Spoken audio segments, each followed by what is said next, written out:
What's up, everybody? Peacemaker here. Welcome to SkinClub community and YouTube channel. And today, as you guys can see, we're going to be talking about ESL Pro League Season 21, Stage 1, but also the main tournament, right? Where 8 teams and 8 of the best teams in the world will be joined by 8 teams coming from the Stage 1, aka play-in stage, from ESL Pro League Season 21. And the tournament has already started. As you guys can see, it started March 1st, goes until March 5th. And there's been some surprising results so far by the moment we are recording this video. And today I'm going to be talking about some of those surprising results, maybe why it has happened. But also we're going to be talking about what do we think, what do we expect moving forward. And we will still be recording another video before the end of the tournament, so I think I'm gonna leave it up in the air. Who do I think is gonna actually win the whole thing? But I mean, what we could do here is kind of try to predict who do we think are the favorites to win, and then by the time I record the next video, we can see if I was right or was wrong. Yeah, let's do it like that. But so far, what has happened, right? What a surprise this event has been so far. This is the list of the teams participating and their actual standing in the tournament. And yes, you're not dreaming. This is true. Tai Lu is 2-0 in ESL Pro League. You also see M80, Gamer Legion, and Sol, the Portuguese team that just recently changed the roster with 2 new additions. And wow, that's insanity, right?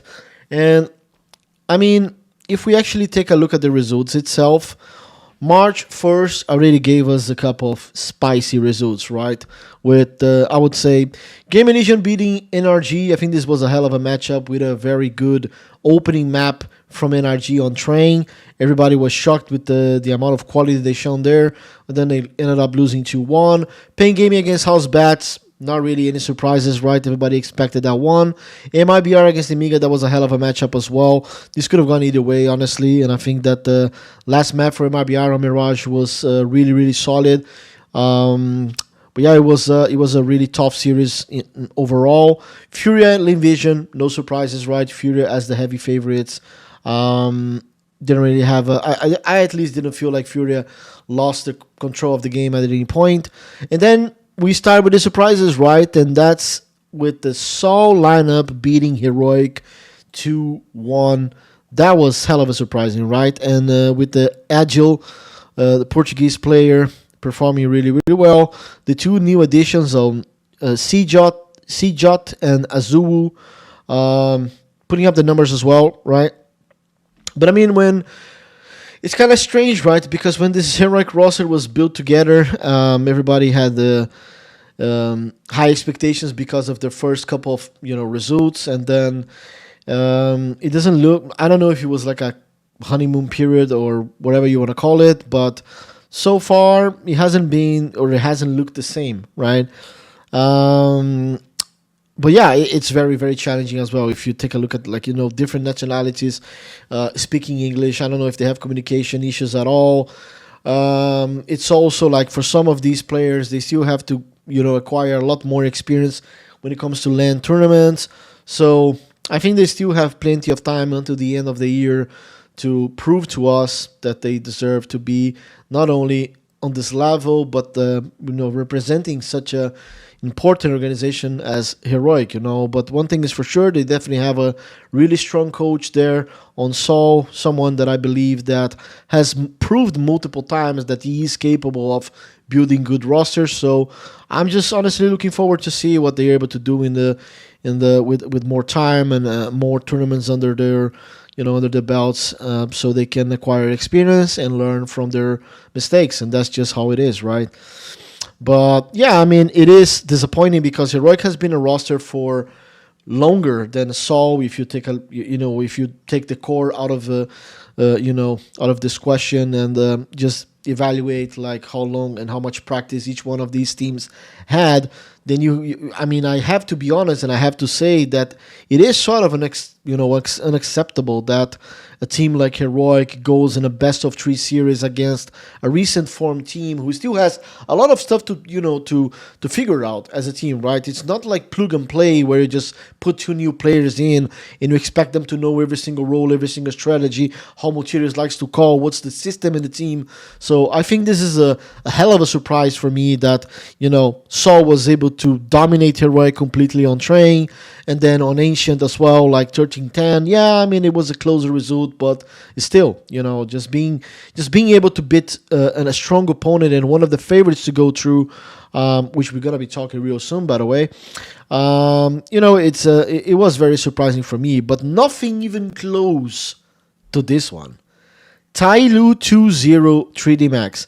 I mean, it's safe to say that after 3D Max changed the roster and lost, in my opinion, their best player on Joko, they wanted to bring Body. And when I saw that decision coming up to be happening,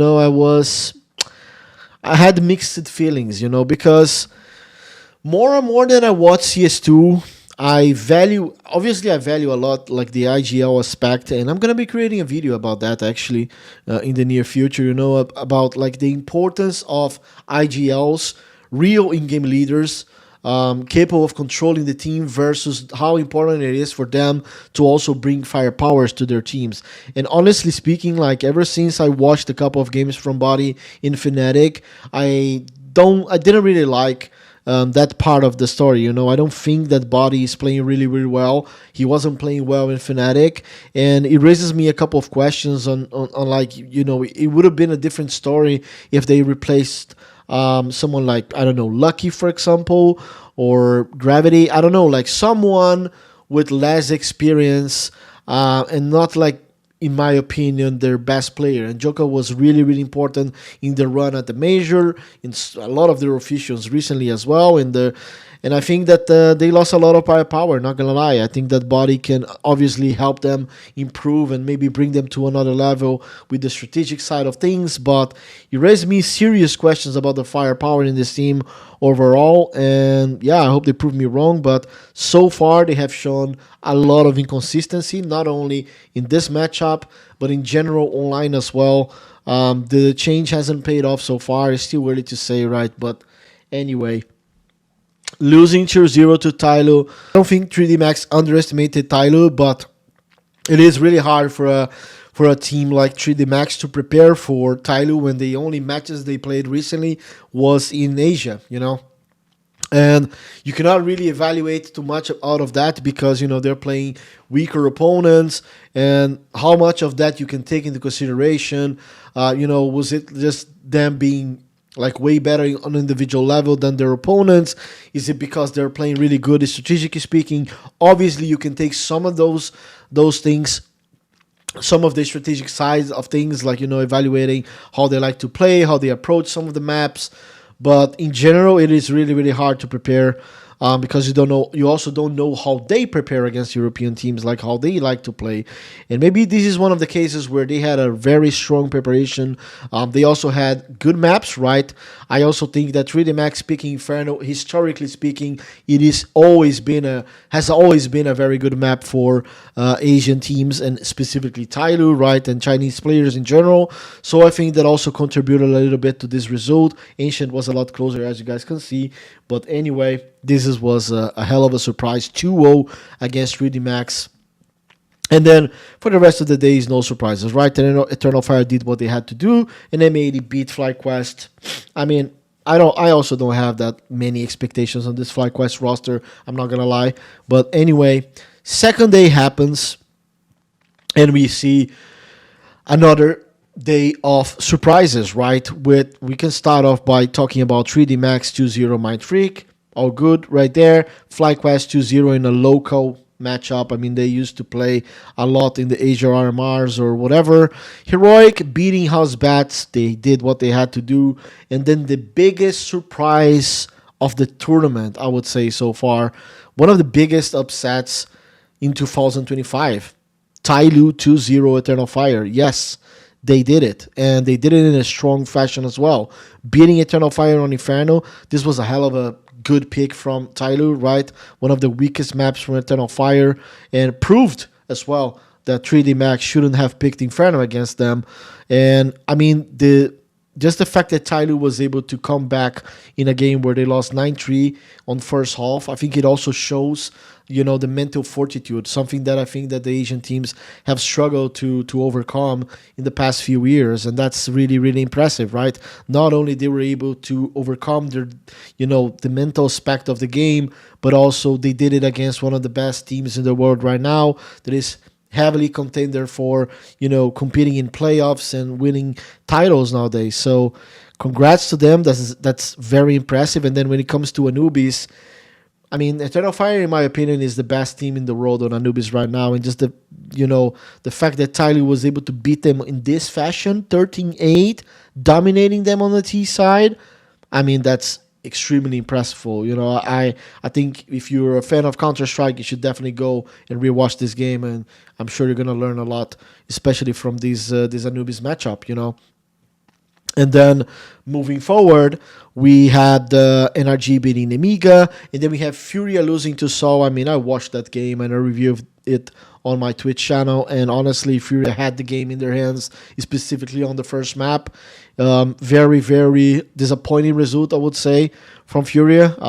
Again, another of those situations where Furia cannot lose a game, a best of 3 to a team that just recently got together. It is their obligation to win these games. If you want to be a contender for being a top team, you have to win those games. And that just proves to me that Furia is not ready yet to compete at the best, at the best tier 1 level, I would say. They still have a lot to overcome. And then Gamer Legion beat MIBR, and M80 beating Pain. Another upset, I would say. M80 against Pain Gaming, 2-0 M80. Pain Gaming that has been playing really, really well, played amazingly at PGL Clutch Napoca, and then go to ESL Pro League, loses 2-0 to M80. That was not expected, right? Specifically, M80 always had a good Anubis, but Pain losing 13-5 on Mirage, that was, I think the pick was sort of expected by me, M80. I don't think Pain surprised them at all with the pick. M80 also bans Nuke, which is one of Pain's strongest maps. So that put Pain in a situation where they didn't really have a strong pick. So it was sort of obvious, and I think M80 just did a hell of a good job in terms of preparation against them. So congrats to them, and then we see this right now, right? We see the M80 Tyloo Gamer Legion 2-0, and then based on this, who do we think that is actually going through, right? We have to put 2 of these teams at least going through, and I'm just gonna go ahead and say that I think that Tyloo has proved to me that they are capable, and I think they're surprising a lot of people. They look really, really sharp individually, and I think they will make it. They're definitely going through. And by the way, it's 8 teams that goes through to the next phase, so let's keep track of this. So Tyloo and Gamer Legion for me are the teams that are definitely going through. I think Sol is going to crumble, and I think M80 might crumble as well. So I'm going to go ahead and I'll still say that Furia is going to make it through, Gamer Legion, Tyloo, Heroic, Eternal Fire, Pain Gaming. So Eternal Fire, Pain Gaming, Heroic, Furia, Gamer Legion, Tyloo, and I think one more, right? I think there is since Sol is already 2-0, and considering some of the opponents they might face, let's just go ahead and put Sol there, right? Let's just be, they also have looked pretty good in their games. They also beat Furia, so I'm gonna actually give it to them. I think they have more experience in the roster as well over M80. So yeah, just gonna go ahead and put Sol right there. And prior to the tournament, which is pretty funny, this is the list that I had going through. So Game Legion, I would guess right. Furia, Heroic, 3D Max, what a massive disappointment. Eternal Fire raises a couple of questions, but anyway. Pain Gaming going through, so 2 Brazilians. I don't have a MIBR, by the way. I don't think they're on their prime at all. They're just did roster changes, so I think they're going to struggle a little bit at the beginning. M80 going through, and then Amiga. I had high expectations on Amiga, but I guess, they're just not really yet to compete at this level on LAN. They really haven't put up good matches so far. Let me just take a look. They lost to MIBR 2-1, I think this is a yikes. I think this is a massive yikes. Losing to MIBR, a team that, again, just recently formed. You've been together with this roster for quite some time. I think it's just one of those scenarios, where they lack LAN experience, probably got nervous, probably don't know yet, like, what is the best method to prepare on LAN against opponents. Maybe a mixture of all of that, combined with, obviously, credits to MIBR and Lucanzi finally putting up good numbers, right? This guy has been heavily underperforming prior to this. But, yeah, so I think we can wrap up for now. And then, let's finish this video with our prediction of who are the 3 most favorite teams to actually win the event. And I'm just going to go ahead and say Spirit, Vitality, and Navi. And if I had to guess one team from this list, that could potentially win the tournament, honestly, it's a very hard one. But I'm just going to go ahead and say that if Eternal Fire comes back and is able to, step up their game, I think that's honestly the only team that I see being able of winning this event from this list. So hopefully we get more surprises. God the fuck knows if Tyloo actually makes it, right? Imagine. That would be insanity.